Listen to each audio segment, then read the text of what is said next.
বাংলাদেশের রাজনীতিতে আবারও প্রকাশ্য সংঘাতে জড়ালেন গণ অধিকার পরিষদের সভাপতি নুরুল হক নূর ও সদ্য বিএনপিতে যোগ দেওয়া ধানের শীষের প্রার্থী ড রেজা কিবরিয়া।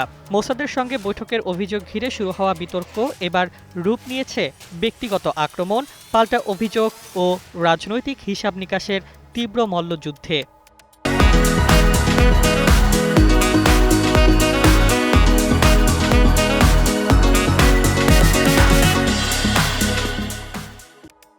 সম্প্রতি এক বেসরকারি টেলিভিশন সাক্ষাৎকারে নুরুল হক নূরের সঙ্গে মোসাদের বৈঠক হয়েছে এমন মন্তব্য করেন ড রেজা কিবরিয়া।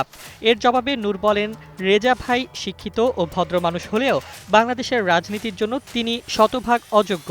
নূরের ভাষ্য অনুযায়ী রেজা কিবরিয়া এলিট শ্রেণীর জীবনযাপনে অভ্যস্ত, দেশের সাধারণ মানুষ ও মাঠের রাজনীতি তিনি বোঝেন না।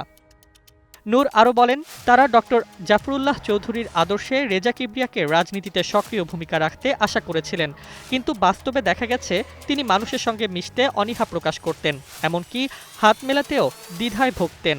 দলের প্রধান হয়েও নিয়মিত অফিসে না যাওয়া এবং আর্থিক সহায়তার প্রত্যাশার কথাও তুলে ধরেন নূর। ইসরায়েলি ফান্ড বা মোসাদের সঙ্গে বৈঠকের অভিযোগকে পুরোপুরি প্রোপাগান্ডা আখ্যা দিয়ে নূর বলেন, এটি তৎকালীন গোয়েন্দা সংস্থা ও আওয়ামী লীগের সাজানো কৌশল। তার দাবি, গণ অধিকার পরিষদ শক্তি হয়ে ওঠায় তাদের চরিত্র হননের জন্য এসব অভিযোগ তোলা হয়েছিল। নূর আরও বিস্ময়কর অভিযোগ করেন, বিএনপি ভেঙে বিএনএম গঠনের পেছনে ড রেজা কিবরিয়াই ছিলেন মূল পরিকল্পনাকারী। শওকত মাহমুদের গ্রেপ্তার প্রসঙ্গে তিনি বলেন, রেজা কিবরিয়া মনোনয়ন পেলে শওকত মাহমুদকে মন্ত্রী করা উচিত ছিল, এমনকি জামায়াতে যোগ দেওয়ার চেষ্টার কথাও শোনার দাবি করেন নূর।